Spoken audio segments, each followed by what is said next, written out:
या देवी सर्वभूतेषु मां कालरात्रिरूपेण संस्थिता नमस्तस्यै नमस्तस्यै नमस्तस्यै नमो नमः। ओम दुम दुर्गाय नमः। 20 जुलाई 2026 आज है सोमवार का दिन और आज है गुप्त नवरात्रि की सप्तमी तिथि और आज आप सुनेंगे माँ धूमावती की कथा। भगवान शिव के द्वारा प्रकट महाविद्या है माता धूमावती।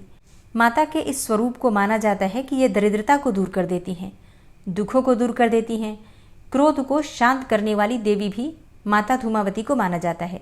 माता पार्वती का ये बहुत ही उग्र रूप है।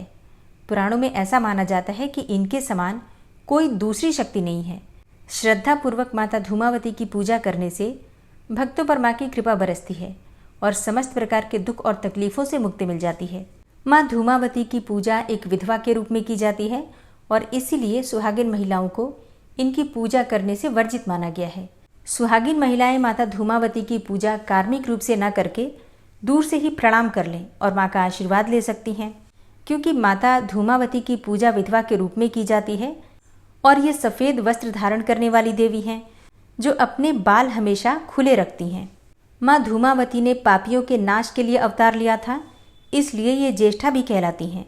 पुराणों में ऐसा माना गया है कि माता धूमावती की पूजा अत्यंत फलकारी है, लेकिन इनकी पूजा साधारण नहीं होती बल्कि बहुत अधिक उग्र होती है।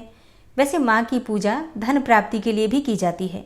जैसे कि बाकी देवियों की पूजा में हम मीठा भोग लगाते हैं, लेकिन माता धूमावती की पूजा में नमकीन चीज़ों का भोग लगाया जाता है। ऐसा भी कहा जाता है कि आप सूखी रोटी में नमक लगाकर भी माँ को भोग स्वरूप में अर्पित कर सकते हैं। इसके अलावा माँ धूमावती को कचौड़ी और पकौड़ी का भोग भी लगाया जाता है। माँ धूमावती को भूखी देवी माना जाता है, इसलिए कभी भी इनकी पूजा बिना भोग के नहीं करनी चाहिए। ऐसा कहा जाता है कि माँ को रोटी भी बहुत अधिक प्रिय है। माँ धूमावती की साधना करने वाले भक्तों पर माँ की कृपा बरस जाती है। उनके सभी कष्ट कट जाते हैं। उनके पास धन और वैभव की कोई कमी नहीं रहती है। भक्तों को पूजा के समय धूमावती स्तोत्र का पाठ करना चाहिए।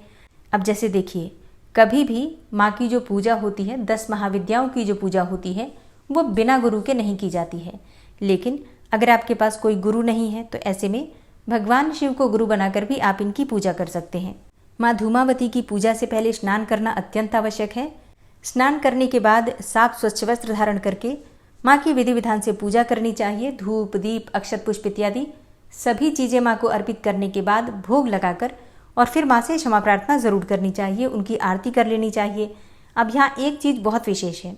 महाविद्या का मतलब जो माता धूमावती हैं, इनका स्थायी आवाहन नहीं होता। जैसे कि हम बाकी देवियों के लिए बोलते हैं ना कि माता लक्ष्मी हमारे घर में स्थायी रूप से वास करें, या माता दुर्गा हमारे घर में स्थायी रूप से वास करें, या माता सरस्वती के स्थायी वास के लिए हम प्रार्थना करते हैं। लेकिन माता धूमावती के स्थायी वास के लिए कभी भी प्रार्थना नहीं करनी चाहिए। इन महाविद्या का स्थायी आवाहन नहीं होता, अर्थात इन्हें लंबे समय तक घर में स्थापित या फिर विराजमान होने की कामना नहीं करनी चाहिए, क्योंकि ये दुख, क्लेश और दरिद्रता की भी देवी हैं। पूजा या फिर जाप करने से पहले इनका आवाहन करें और फिर जैसे ही पूजा समाप्त हो इनका विसर्जन कर देना चाहिए। वैसे कुछ लोगों का ऐसा भी मानना है कि गृहस्थ लोगों को या फिर सौभाग्यवती महिलाओं को इन देवी की यानी कि माता धूमावती की साधना नहीं करनी चाहिए, बल्कि दूर से ही प्रणाम करें और माता का आशीर्वाद दूर से ही प्रणाम करने से प्राप्त हो जाता है। माँ धूमावती के प्राकट्य से संबंधित कथाएं भी अनूठी हैं। पहली कहानी तो ये है कि जब सती ने पिता के यज्ञ में स्वेच्छा से स्वयं को जलाकर भस्म कर दिया तो उनके जलते हुए शरीर से जो धुआं निकला उससे धूमावती का जन्म हुआ। इसलिए वे हमेशा उदास रहती हैं, यानी कि धूमावती धुएं के स्वरूप में सती का भौतिक स्वरूप है। सती का जो कुछ भी बचा रहा वो है उदास धुआं, इसलिए इन माता को धूमावती कहा जाता है। दूसरी कहानी ये भी है कि एक बार सती शिव के साथ हिमालय में विचरण कर रही थी, तभी उन्हें बहुत जोरों की भूख लगी। उन्होंने शिव से कहा कि मुझे बहुत भूख लगी है, मेरे लिए भोजन का प्रबंध करें। अब शिव ने कहा कि अभी तो कोई प्रबंध हो ही नहीं सकता है। तब सती ने कहा कि ठीक है, मैं तुम्हें ही खा जाती हूँ, और वे शिव को ही निगल गईं। शिव तो स्वयं इस जगत के सर्जक हैं, परिपालक हैं, लेकिन देव की लीला में वे भी शामिल हो गए। भगवान शिव ने उनसे अनुरोध किया कि मुझे बाहर निकालो। तब सती ने उन्हें उगलकर बाहर निकाल दिया। अब जैसे ही सती ने बाहर निकाला, भगवान शिव क्रोधित हो गए और क्रोध में उन्होंने सती को ही शाप दे दिया कि आज और अभी से तुम विधवा रूप में ही रहोगी और विधवा रूप में ही तुम्हारी पूजा होगी और तभी से वे विधवा हैं। पुराणों में अभिशप्त, परित्यक्त, भूख लगना और पति को निगल जाना, ये सब सांकेतिक प्रकरण हैं। ये इंसान की कामनाओं का प्रतीक है जो कभी खत्म ही नहीं होती और इसलिए वो हमेशा असंतुष्ट ही रहता है। माँ धूमावती उन कामनाओं को खा जाने वाली यानी कि नष्ट करने की ओर इशारा करती हैं और इसीलिए सुहागिन महिलाएं इनकी पूजा नहीं करती।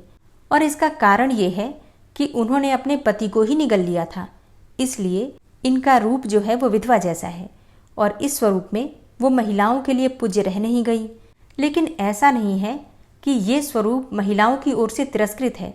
माँ तो पुत्र पुत्री दोनों के लिए समान रूप से वात्सल्यमयी हैं, इसलिए इस स्वरूप का दूर से ही महिलाएं दर्शन करती हैं और माता दूर से ही उन्हें आशीर्वाद देकर उनको सुख और सौभाग्य, संतान, सभी चीज़ें प्रदान करती हैं। तो प्रेम से बोलिए माता धूमावती की जय। माँ कालरात्रि की कथा माँ दुर्गा की यह 7वीं शक्ति कालरात्रि के नाम से जानी जाती है, अर्थात जिनके शरीर का रंग घने अंधकार की तरह एकदम काला है। और जैसा कि नाम से ही पता चलता है कि माँ कालरात्रि का रूप भयानक है। सिर के बाल बिखरे हुए हैं और गले में विद्युत की तरह चमकने वाली माला है। अंधकारमय स्थितियों का विनाश करने वाली शक्ति है कालरात्रि। काल से भी रक्षा करने वाली शक्ति है कालरात्रि।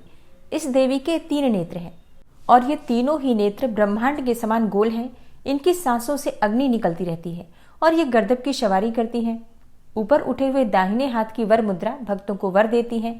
दाहिनी ही तरफ का नीचे वाला हाथ अभय मुद्रा में है, यानी भक्तों हमेशा निडर और निर्भय रहो। बाईं तरफ के ऊपर वाले हाथ में लोहे का कांटा तथा नीचे वाले हाथ में खड्ग है। इनका रूप भले ही भयंकर हो, लेकिन ये सदैव शुभ फल देने वाली मानी गई हैं, इसलिए ये शुभंकरी कहलाती हैं। अर्थात इनसे भक्तों को किसी भी प्रकार से भयभीत या आतंकित होने की कतई आवश्यकता नहीं है। उनके साक्षात्कार से भक्त पुण्य का भागी बनता है। कालरात्रि की उपासना करने से ब्रह्मांड की सारी सिद्धियों के दरवाजे खुल जाते हैं और तमाम आसुरी शक्तियां उनके नाम के उच्चारण से ही भयभीत होकर दूर भागने लगती हैं। इसलिए दानव, दैत्य, राक्षस और भूत प्रेत सब उनके स्मरण मात्र से ही भाग जाते हैं। ये ग्रह बाधाओं को भी दूर करती हैं, जैसे शनि की 7.5, ढैया, राहु या केतु जनित पीड़ा, किसी भी प्रकार के बुरे ग्रहों की दशा से अगर आप परेशान हैं तो माँ कालरात्रि सब प्रकार के ग्रह दोषों का विनाश करती हैं और भक्तों के अग्नि, जल, जंतु, शत्रु और रात्रि भय दूर हो जाते हैं। इनकी कृपा से भक्त हर तरह के भय से मुक्त हो जाता है। पौराणिक कथा के अनुसार एक बार रक्तबीज नामक एक दैत्य ने चारों ओर हाहाकार मचा रखा था। उसके आतंक से मानव से लेकर देवता तक सभी परेशान थे। रक्तबीज को ऐसा वरदान प्राप्त था कि उसके रक्त की बूंद धरती पर गिरते ही उसी के समान एक और शक्तिशाली दैत्य तैयार हो जाएगा। फिर इस तरह उसकी सेना तैयार होती गई और उसका आतंक भी बढ़ता चला गया। रक्तबीज से परेशान होकर सभी देवतागण भगवान शिव के पास पहुंचे और भगवान शिव भी जानते थे कि रक्तबीज का अंत केवल माता पार्वती ही कर सकती हैं। इसलिए उन्होंने माता पार्वती से अनुरोध किया। तब माता पार्वती ने अपनी शक्ति और तेज से माँ कालरात्रि को उत्पन्न किया। माँ कालरात्रि का रूप रौद्र और विकराल था। गर्दभ की सवारी, काला रंग, खुले केश, गले में मुंडमाला, एक हाथ वर मुद्रा में, एक हाथ अभय मुद्रा में, एक हाथ में लोहे का कांटा और एक हाथ में खड्ग। माँ कालरात्रि ने रक्तबीज का वध करते हुए उसके शरीर से निकलने वाली रक्त की बूंद को जमीन पर गिरने से पहले ही पी लिया और इस तरह से माँ कालरात्रि ने रक्तबीज के आतंक से मानव और देवताओं को मुक्त कराया। माँ के इस रूप को कालरात्रि और कालिका भी कहा जाता है। माँ कालरात्रि की पूजा के लिए सप्तमी तिथि के दिन प्रातःकाल जल्दी उठना चाहिए। उठकर नित्य कर्मों से निवृत्त होकर स्नान कर लीजिए। स्नान करने के बाद साफ स्वच्छ वस्त्र धारण करके माँ की आराधना करनी चाहिए। माँ कालरात्रि की पूजा में सात्विक रंगों के वस्त्र धारण किए जाते हैं, जैसे कि लाल, या फिर आप चाहे तो नीले रंग के वस्त्र भी धारण कर सकते हैं।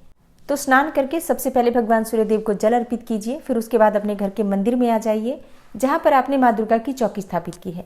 विधि विधान से आपको माँ दुर्गा की पूजा करनी है, लेकिन इससे पहले जो भी चौकी पर देवी देवता विराजित हैं, जैसे कि कलश देवता, भगवान गणपति, नवग्रह मंडल, षोडश मातृका या फिर ज्वारे आपने बो रखे हैं, अखंड दीपक प्रज्वलित कर रखा है, तो पहले उसकी पूजा कर लीजिए। पंचोपचार विधि से धूप, दीप, अक्षत पुष्प इत्यादि ये चीजें अर्पित करके सभी देवी देवताओं की पूजा करने के बाद माँ कालरात्रि का ध्यान करके और उनकी विधि विधान से पूजा कीजिए। अपने हाथ में अक्षत और पुष्प लेकर माँ कालरात्रि का ध्यान कीजिए। माँ कालरात्रि का ध्यान मंत्र है या देवी सर्वभूतेषु माँ कालरात्रि रूपेण संस्थिता नमस्तस्यै नमस्तस्यै नमस्तस्यै नमो नमः। इस मंत्र के द्वारा माँ कालरात्रि का ध्यान करके और आपके हाथ में जो सामग्री है पुष्प और अक्षत माँ के चरणों में अर्पित कर दीजिए। इसके बाद विधि विधान से आप माँ कालरात्रि की पूजा कर सकते हैं, जैसे कि धूप, दीप, अक्षत पुष्प इत्यादि जो भी आपके पास सामग्री है माँ को एक एक करके अर्पित कीजिए। माँ को आज लाल, गुड़हल और गुलाब के पुष्प अर्पित करने चाहिए और भोग में माँ को गुड़ बहुत प्रिय है तो गुड़ से बनी हुई मिठाइयाँ या फिर सिर्फ गुड़ भी अर्पित कर सकते हैं। इसके अलावा ऋतु फल जो भी आपके पास उपलब्ध है उनका भोग भी लगा सकते हैं। अच्छा, आज के दिन गुड़ का एक उपाय किया जाता है। थोड़ा सा गुड़ माँ को अर्पित कीजिए, मतलब ज़्यादा मात्रा में गुड़ अर्पित कीजिए, जैसे कि आप 1.25 किलो या 5.25 किलो या फिर 1.25 पाव, जितनी भी आपकी सामर्थ्य हो उसके अनुसार आप गुड़ अर्पित करके और माँ को भोग लगा दीजिए, पूजा कर लीजिए। जब आपकी पूजा पूर्ण हो जाएगी तो इस गुड़ में से आधा गुड़ आप किसी ब्राह्मण को, किसी मंदिर में किसी पुजारी को दान कर देंगे और बाकी का आधा गुड़ आप अपने घर में परिवार सहित वितरित करके ग्रहण कर सकते हैं।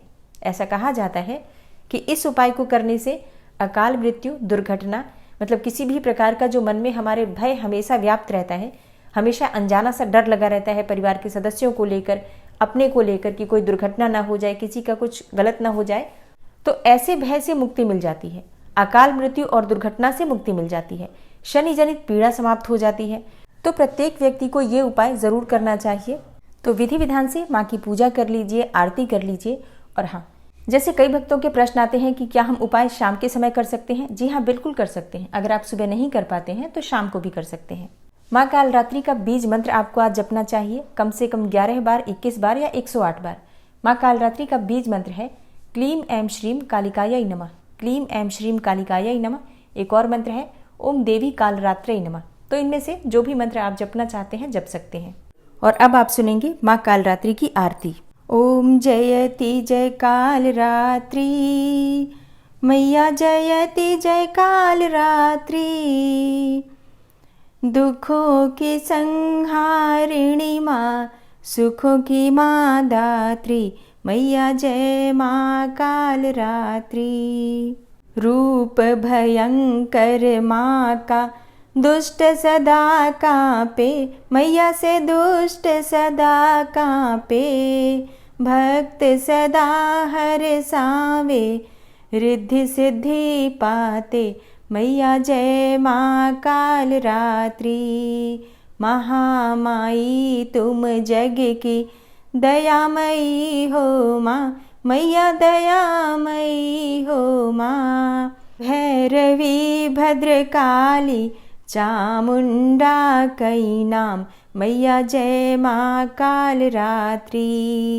सप्तम नवरात्रि में साधक धरता ध्यान, मैया का साधक करता ध्यान, सिद्धियाँ भक्त जन पावे, मिटता हर अज्ञान, मैया जय माँ कालरात्रि। खड्ग धारिणी मैया वर मुद्राधारी, मैया वर मुद्राधारी, सृष्टि करे नित आरती, गुण गावे नर नारी, मैया का गुण गावे नर नारी। ओम जय माँ कालरात्रि। सर्व जगत है मैया तुमसे प्रकाशित है, मैया तुमसे प्रकाशित है, कर दो कृपा है मैया, हम सब याचक हैं, मैया हम सब याचक हैं। जय कालरात्रि माँ, मैया जय कालरात्रि माँ। भूत प्रेत डर भागे मैया जब तुम आती, मैया जब तुम आती हो, शत्रु भय न सतावे, करुणा माँ बरसाती, मैया जय माँ कालरात्रि।